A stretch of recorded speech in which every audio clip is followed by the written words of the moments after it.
ये छठी मैया नमस्ते दोस्तों।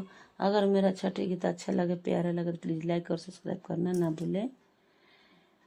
पहिले पहिले छठिया कोइनी हमके सहलो ना जाए, हमके सहलो ना जाए। कैसे होला छठी के बरतिया, सासो दी न बता, सासो दी न बता।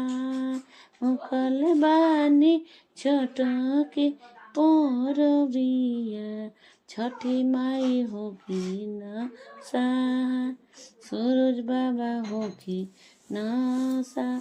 भूखल बानी छठी के पोरबिया, सूरज बाबा होगी न सहाय, आदित्य बाबा होगी न सहाय।